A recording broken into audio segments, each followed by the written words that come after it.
Hello dear student, my name is Dr. Alok. I am just starting the class of electrostat और मैं आपको इसके बारे में आज बहुत सारी चीजें समझाऊंगा कि हम इलेक्ट्रोस्टैट का डील कैसे करते हैं, हमारा इलेक्ट्रोस्टैट का क्या ओपिनियन है, किस तरीके से हम इस चीज को लेके आएंगे। तो इलेक्ट्रोस्टैट में हम बात करते हैं सबसे पहले चार्ज की, फिर हम बात करते हैं उसमें लगने वाले लॉ की, और उसके बाद हम बात करते हैं डियर कि उस जो चार्ज हैंडल होंगे वो किस तरीके से होंगे और कौन सी डिवाइस उसे हैंडल करेंगे। तो देखो चार्ज के बारे में जब हम बात करते हैं तो चार्ज इंडिविजुअली जब पड़े होते हैं तो वो क्या होता है, पॉइंट चार्ज। उसमें जो लॉज लगते हैं वो कौन कौन से हैं, कूलम्ब्स लॉ। ठीक है, कूलम्ब्स लॉ के जरिए क्या आएगा, फोर्स, फील्ड, इलेक्ट्रोस्टैटिक पोटेंशियल और इलेक्ट्रोस्टैटिक पोटेंशियल एनर्जी। डिवाइसेस जिसे डील किया जाएगा पॉइंट टू पॉइंट चार्ज के लिए उसे हम कहते हैं डियर डाइपोल, और बल्क अमाउंट के लिए जो डील किया जाएगा वो क्या है, कैपेसिटर।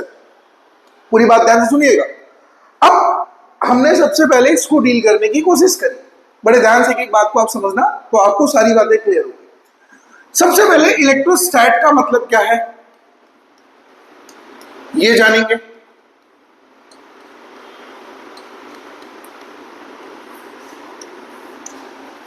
सबसे पहले हम मतलब जानेंगे इलेक्ट्रोस्टैट का। तो इलेक्ट्रोस्टैट मतलब क्या हुआ, electron on static condition. Electron on static condition.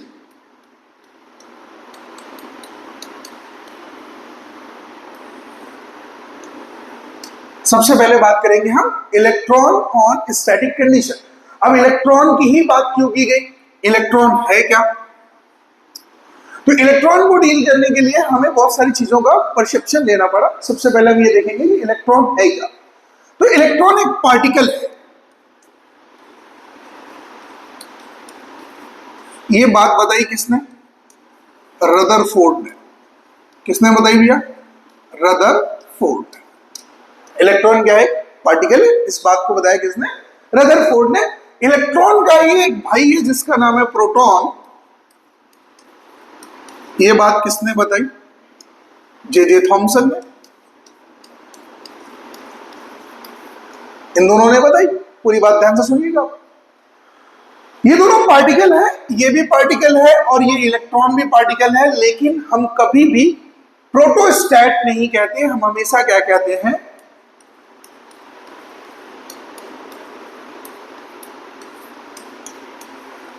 इलेक्ट्रोस्टैट। हमने कभी भी बात प्रोटोस्टैट नहीं करी। So the game of that कि हमने प्रोटोस्टैट की बात क्यों नहीं करी। देखो प्रोटॉन के बारे में हमें पता है कि ये हमेशा स्टैटिक रहता है, ये इसे कभी भी हम मूव नहीं कराते। तो इसका कैरेक्टर हमेशा क्या रहता है, कंसिस्टेंट। कभी भी इसका कैरेक्टर क्या होता है, चेंज नहीं होता। तो इसलिए हमेशा कैसा है, स्टैटिक। हम इसके बारे में बात नहीं करते। तो हुआ क्या, हमने बात इलेक्ट्रॉन की करी। इलेक्ट्रॉन के पास कैरेक्टर ऑफ मूवमेंट है, ये मूव करता है जैसा हमने पढ़ा हुआ है।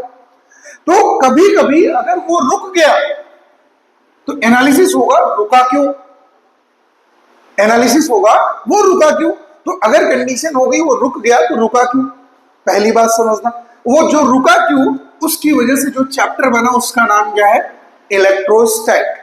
पूरी बात समझिएगा ध्यान से डियर, उसका नाम क्या है, इलेक्ट्रोस्टैट। तो इलेक्ट्रोस्टैट में जब हमने इसको डील करने की कोशिश करी तो हमें एक बात समझ आता है कि यहां पे इलेक्ट्रॉन रुका क्यों। अब ये बात समझने की हमें जरूरत है कि इलेक्ट्रॉन यहां पे रुक क्यों रहा है, और इलेक्ट्रॉन रुका है तो क्या क्या करेगा, इलेक्ट्रॉन नहीं रुका तो क्या क्या करेगा। तो इलेक्ट्रोस्टैट जो है सबसे इंपॉर्टेंट पार्ट है साइंस ऑफ इलेक्ट्रिसिटी का। सबसे इंपॉर्टेंट पार्ट है साइंस ऑफ इलेक्ट्रिसिटी का। ध्यान से सुनिएगा, सबसे इंपॉर्टेंट पार्ट है साइंस ऑफ इलेक्ट्रिसिटी का। और इलेक्ट्रिसिटी मतलब क्या होता है ये बात आप सभी को पता है। इलेक्ट्रिसिटी मतलब क्या होता है डियर, शहर। क्या होता है, द शहर ऑफ इलेक्ट्रॉन्स, या आप ऐसा कह सकते हो द सिटी ऑफ इलेक्ट्रॉन्स। उस शहर में इलेक्ट्रॉन रुक भी रहा है और उस शहर में इलेक्ट्रॉन चल भी रहा है, तो इसलिए इसका नाम क्या है, इलेक्ट्रिसिटी। इसलिए इसका नाम क्या है, इलेक्ट्रिसिटी। और उस इलेक्ट्रिसिटी का जो पहला पार्ट है उस जगह पे, जिस पहले पार्ट की हम बात करेंगे, इस जगह पे इलेक्ट्रॉन किस जगह पे बैठा हुआ है, इलेक्ट्रोस्टैट इसे कहते हैं, क्योंकि ये रुका हुआ है। अब रुका हुआ है तो रुकी हुई चीजों पे एनालिसिस की गई। बड़े ध्यान से आप लोग मेरी बात समझिएगा। सबसे पहले हमने दो पार्टिकल्स लिए, पार्टिकल 1 पॉजिटिव लिखा गया, पार्टिकल 2 नेगेटिव लिखा गया। ये नेचर की बात हम थोड़ी देर बात करेंगे, बट इंडिकेशन के लिए हमने लिखा कि ये पॉजिटिव और ये नेगेटिव है। तो आप सभी को पता है कि प्रोटॉन का मास कितना होता है डियर, 1.667 10 का पावर -27 kg, और इलेक्ट्रॉन का मास कितना होता है 9.1 10 का पावर -31 kg। तो अभी हम डिस्कशन यहां पे मास का कर रहे हैं सबसे पहले, क्योंकि हमारे पास न्यूटन साहब ने मास को ही डिस्कस किया था। मैंने अभी कहीं पे भी चार्ज की बात नहीं करी, आप लोग देखिएगा ध्यान से। तो अकॉर्डिंग टू न्यूटन्स, इन दोनों के बीच में, अगर ये दोनों बॉडी है तो दोनों के बीच में क्या लगेगा, फोर्स। ये बात क्लियर रखिएगा। तो इन पार्टिकल पे फोर्स की एनालिसिस कूलाम्स करने के लिए आगे बढ़े। कूलाम्स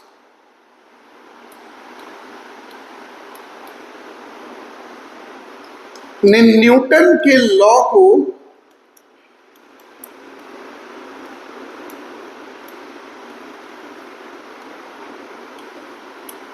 रेफरेंस लेके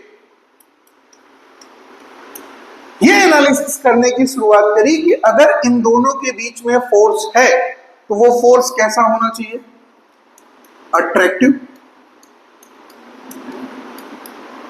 जैसा कूलाम्स ने कहा, जैसा न्यूटन ने कहा था, कहां पे, ग्रेविटेशन में, कि इनके बीच में फोर्स है तो कैसा होना चाहिए, अट्रैक्टिव।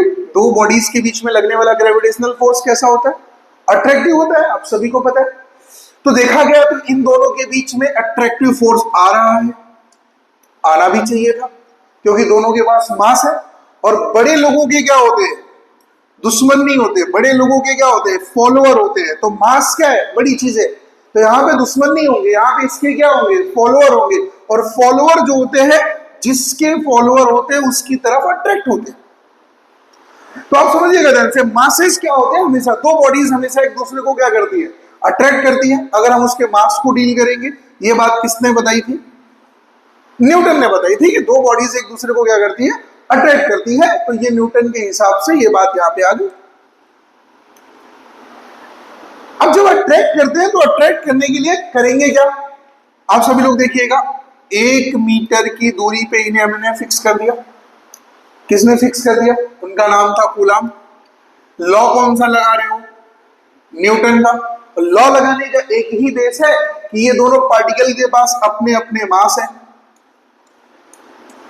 इन दोनों पार्टिकल के अपने अपने मास है, और ये दोनों क्या कर रहे हैं, एक दूसरे को अट्रैक्ट कर रहे हैं, अट्रैक्टिव फोर्स से अट्रैक्ट कर रहे हैं। दिख रहा होगा आप लोगों को, क्या कर रहे हैं, अट्रैक्ट कर रहे हैं। तो इन्होंने लगा दिया भाई। लगाने के बाद जब इन्होंने डील करने की कोशिश करी तो F बराबर कितना आया, G(m(p)(m)(e)/r²,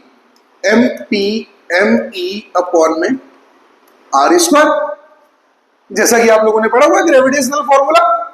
और उसके बाद हमें मिलता है G बराबर कितना, 6.67 10 का पावर -11 इंटू 1.66 10 का पावर -27 इंटू 9.1 10 का पावर -31/1 का स्क्वायर, जैसा कि हमें मिलना चाहिए कैलकुलेशन के हिसाब से। अभी हम देखते हैं, हमने इस वाले टर्म को, इस वाले को और इस वाले को एक साथ ले लिया। तो हमने लिखा 6.67 into 1.67 into 9.1, and this term will be getting the value 10 का power -69, and the 1 square will be 1, अगर मैं इसको डिवाइड करूंगा तो इसकी वैल्यू कितनी आ जाएगी, सेम चीजें आ जाएंगी। तो जब हमने इसकी एनालिसिस स्टार्ट की डियर, तो इसकी वैल्यू आती, मैंने इतने टर्म को मान लिया जस्ट अ पी, तो 10 का पावर -69 न्यूटन, ये एफ आया। Due to mass,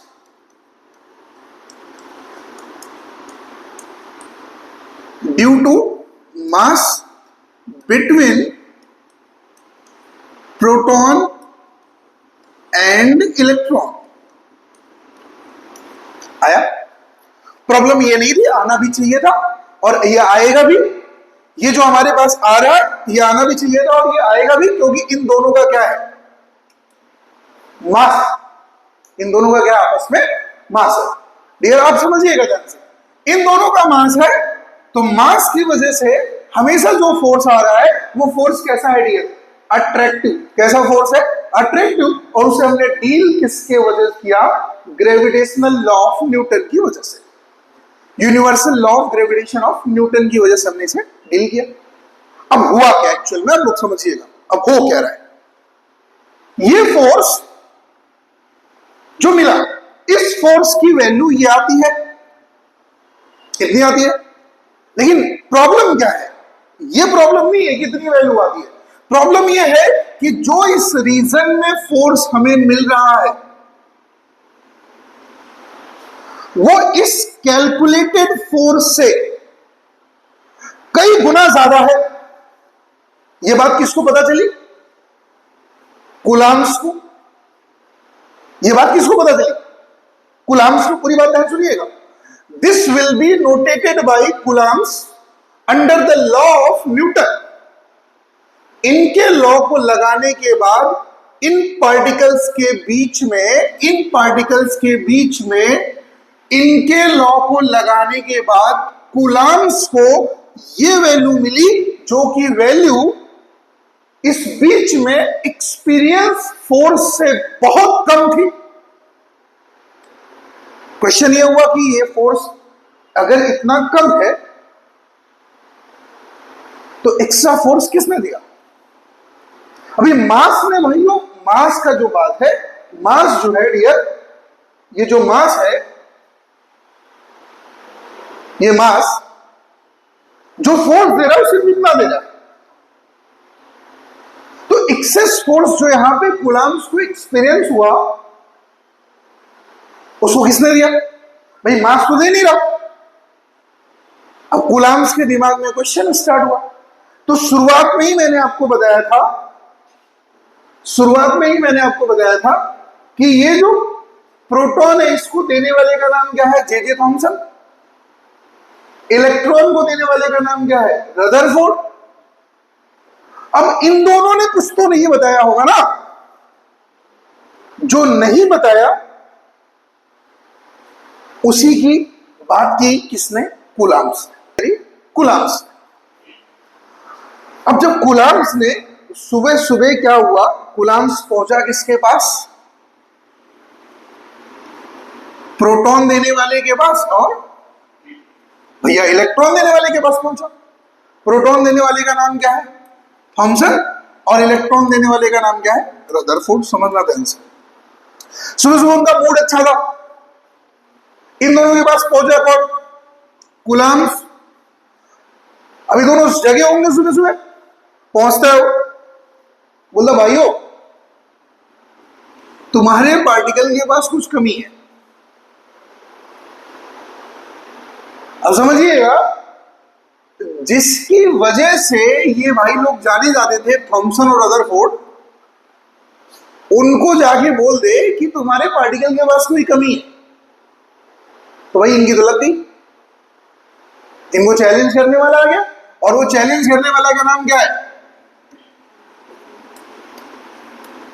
coulomb. क्योंकि उसको जो मिला था शुरू शुरू में, यहां पे जो उसको चाहिए था वो मिला नहीं ना।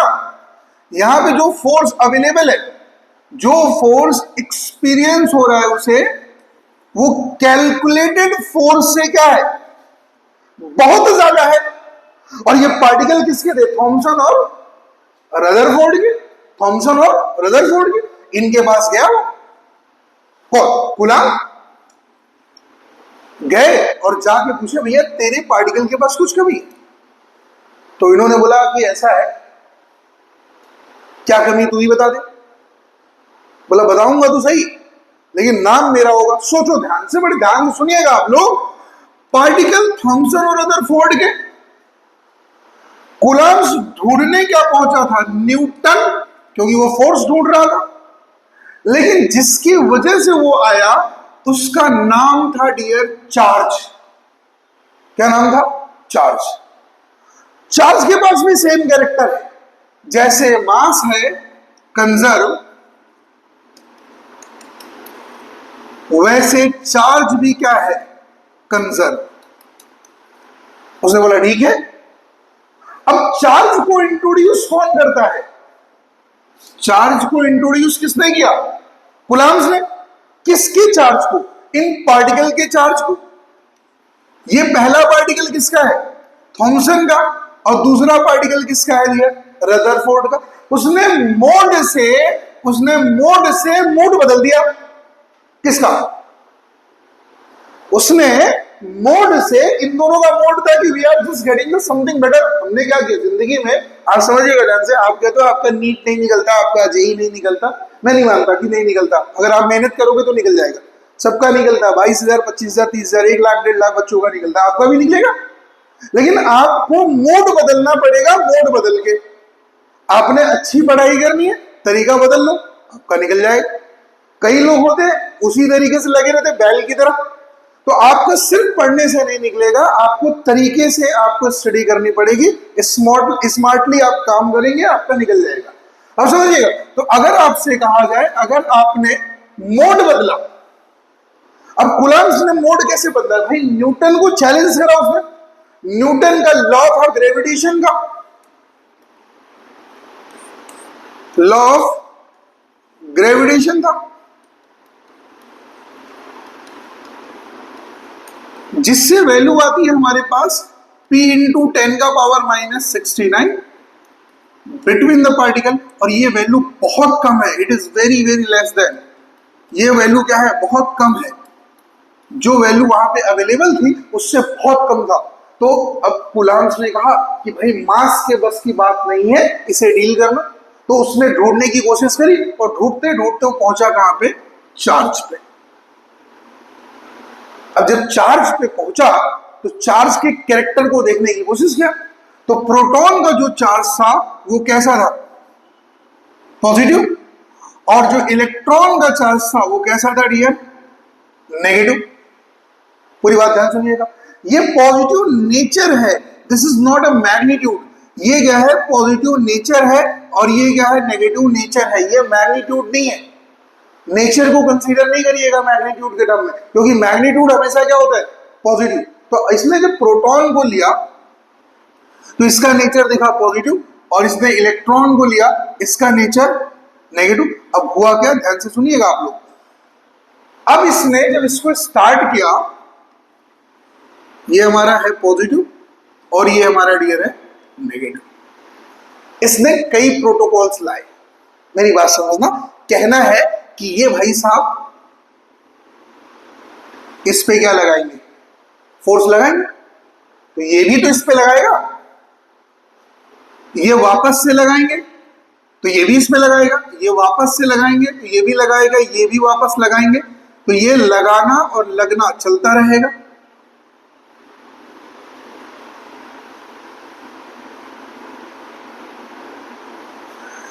ये जिसके जरिए लगा रहे हैं उसका नाम है डियर इलेक्ट्रिक फ्लक्स।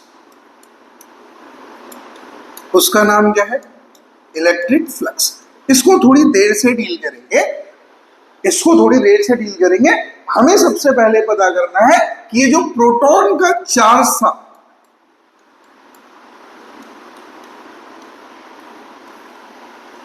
और ये जो इलेक्ट्रॉन का चार्ज है,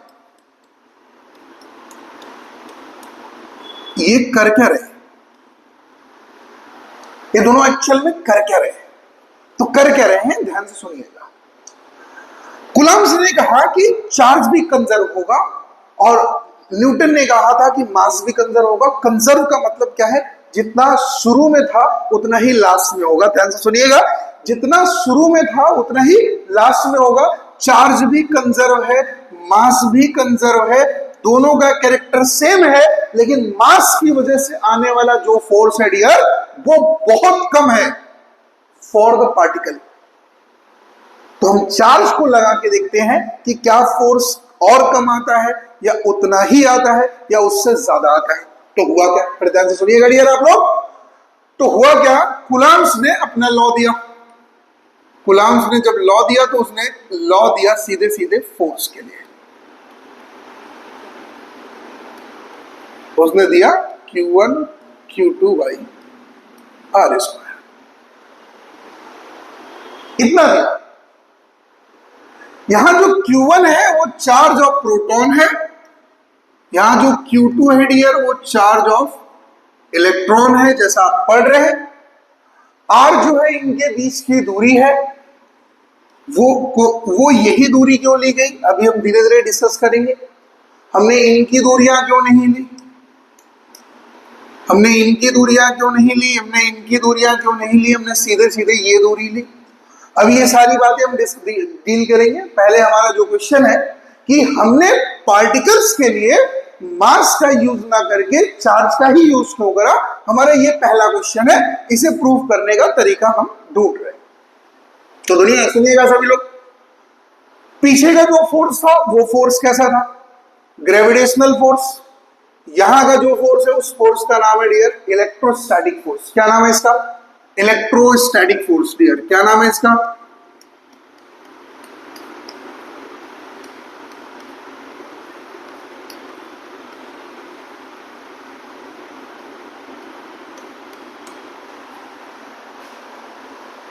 इसका नाम है इलेक्ट्रोस्टैटिक फोर्स।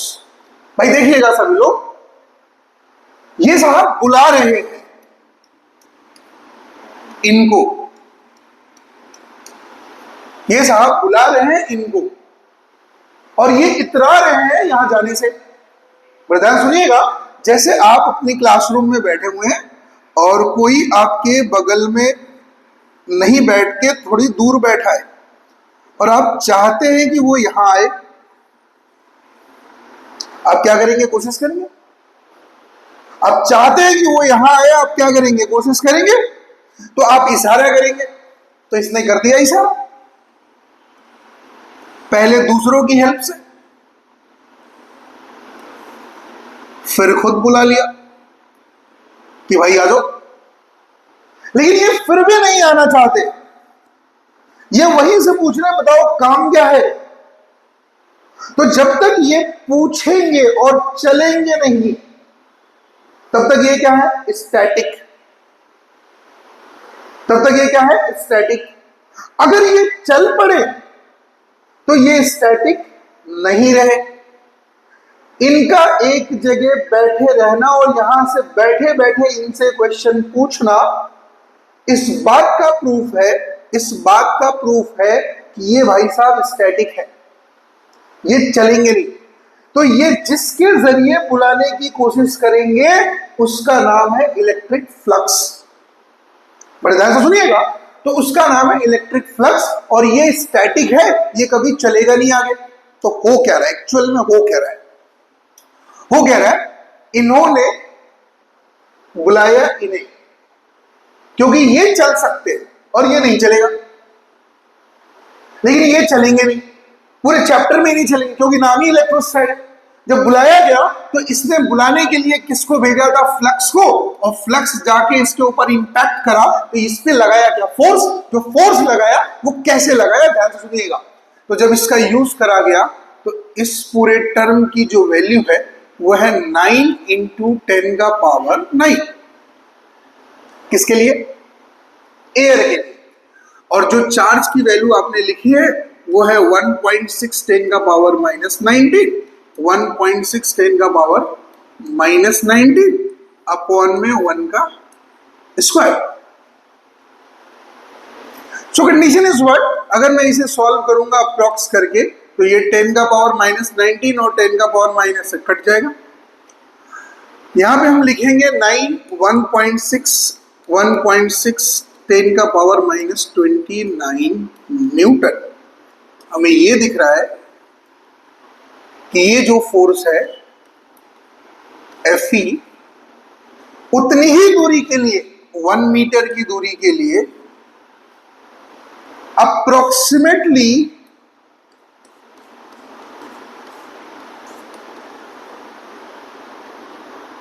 10 का पावर 40 टाइम्स ग्रेटर है पार्टिकल्स में। तो Fe is more high than Fg। ये इस बात का प्रूफ है कि हम अगर पार्टिकल को डील करेंगे तो हम चार्ज को डील करेंगे, ना कि मास को। सो हम पूरी की पूरी मॉडर्न फिजिक्स, पूरी की पूरी हमारे पास मॉडर्न साइंस के अंदर जब तक हम पार्टिकल्स को डील करते हैं, हम मास का deal in comparison to charge बहुत कम करते हैं। तो आपको ये बात समझ आ गया होगा कि हमने जो डील करा, हमने डील किसका करा डियर? हमने डील किसका करा? चार्ज का, क्योंकि चार्ज की वजह से आने वाला जो फोर्स है मास की वजह से आने वाले फोर्स से बहुत ज्यादा है। कितना ज्यादा है? अप्रोक्स 10 का पावर 40, और we can say it will vary from 10 की पावर 38 टू 10 की power 40 times. This is the result. और ये क्वेश्चन बड़ा इंपॉर्टेंट है डियर। ये क्वेश्चन अक्सर आपसे पूछा जाता है, ये सीबीएसई में भी पूछते हैं, तो ये क्वेश्चन आपसे जेई में भी पूछेंगे, ये क्वेश्चन आपसे मेंस में भी पूछा जाता है, एडवांस में भी। थोड़ी सा टॉपिक इधर उधर वेरी करके क्वेश्चंस को डील कर लिया जाता है। ठीक है सर।